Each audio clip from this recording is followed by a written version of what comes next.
right, Coach. I mean, it seemed like they had the rebound here on an afternoon, the back-to-back. But what was kind of different between last night and here tonight? Not sure. It was another kind of bouncy game. Usually on back-to-backs, you're trying to close the game out a little bit for them and produce off or for check, and that's I think what we lacked tonight a little bit. And a couple bounced our way, didn't go, and that's how the game ended. We got one about you though. The kind of shuffle of lines. You're playing with 11 and 7, but you found some quick chemistry there with Matthew Phillips and Judd Caulfield, who's always on your side there. It seems like. But what kind of when did that play when you're trying to, every line seems like every shift is with a different line mate. Yeah, well, I mean, me and Judd have been playing together for a while, so trying to rely on each other, and we always get a kind of a skill guy with us, so that can make plays. And Philly made a great pass on the goal, and you're just trying to. They're double shifting, so they're playing a lot, and you're trying to do the most you can on the line and produce offensively and defensively. This kicked off the final quarter of the regular season. You guys in a postseason spot, and now with this final kind of rush into the postseason, holding that spot. What's it going to take here over the next course of about 2 months before it's time to get into the regular end of the regular season into the playoffs? Close out those games like that today. Those tight games, they want to come on top for sure.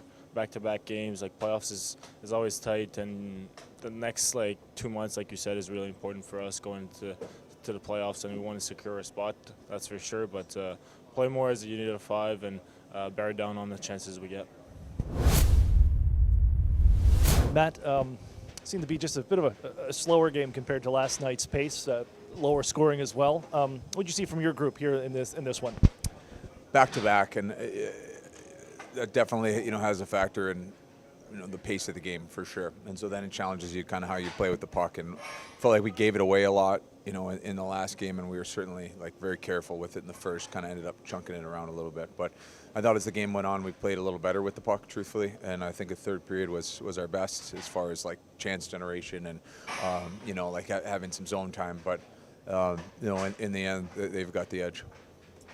It was 3 for 3 on the power play last night, and they were able to slow you guys down. What was the difference for your man advantage? What did they change up on you guys that was able to kind of stymie what you guys produced last night? I'm sure when a team goes 3 for 3, you put a focus on something. So that's probably the start of it. And I don't know. I didn't think our entry routes were off. I just felt like our passing was a little off. As far as getting in and getting set.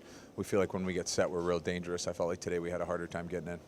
It's the last quarter of the season now. You're into this kind of final stretch. I know probably not the way you want to kick things off with it being game number 49, but you guys are into the sprint now. How do you expect your team, after all this season has gone, to rebound when you get back on home ice?